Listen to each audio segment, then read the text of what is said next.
Hello students. तो flashback series हमारी जैसा कि चल रही थी, तो फ्लैशबैक सीरीज में हमने लास्ट वीडियो में जो टॉपिक कवर किया था वो था गवर्नमेंट बजट। लेकिन हमने उसमें सिर्फ गवर्नमेंट बजट की मीनिंग, ऑब्जेक्टिव और मैंने आपको टाइप्स बताए थे।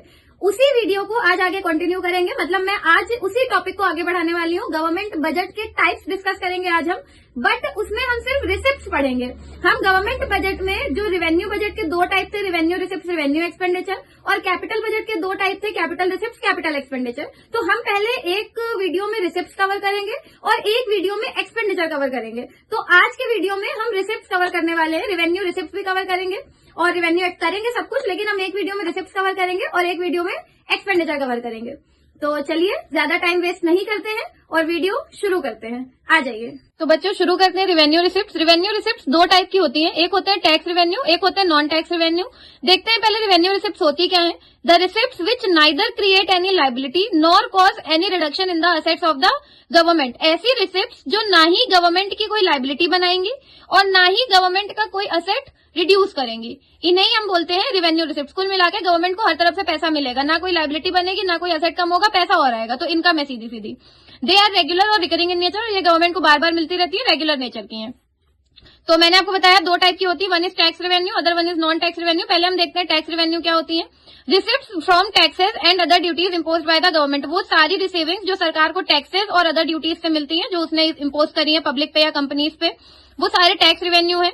इसमें दो टाइप के टैक्सेस हमसे लेती है सरकार, एक होता है डायरेक्ट टैक्स और एक होता है इनडायरेक्ट टैक्स। देखते हैं हम लोग क्या डायरेक्ट टैक्स होते हैं, क्या इनडायरेक्ट टैक्स होते हैं। मैंने डिफरेंशिएशन की फॉर्म में लिखा है, क्योंकि पेपर में अधिकतर ये डिफरेंशिएशन ही आता है, तो आप लोग भी चाहे यही लर्न कर लीजिएगा या वापस से डिफाइन बना लीजिएगा। तो direct taxes which are imposed on income and property of individuals. वो सारे टैक्सेस जो किसी भी इंडिविजुअल की इनकम या प्रॉपर्टी पे इम्पोज होते हैं, वो डायरेक्ट टैक्सेस होते हैं। Indirect taxes which affect the income and property of individuals. वो सारे टैक्सेस जो इंडिविजुअल की इनकम और प्रॉपर्टी को अफेक्ट करते हैं, वो इनडायरेक्ट होते हैं।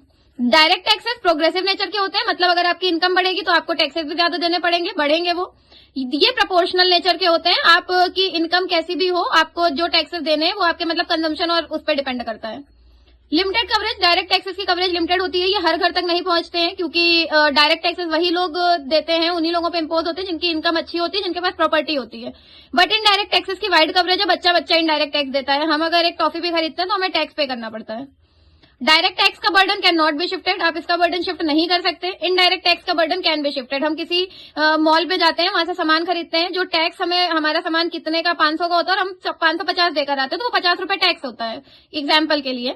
तो वो जो 50 रुपए टैक्स है वो मॉल पे इम्पोज हुआ था, लेकिन मॉल वाले ने, क्योंकि वो इनडायरेक्ट टैक्स था, वो कंज्यूमर पे इम्पोज कर दिया और वो हमें देना पड़ता है, शिफ्ट कर दिया। तो बर्डन शिफ्ट किया जा सकता है।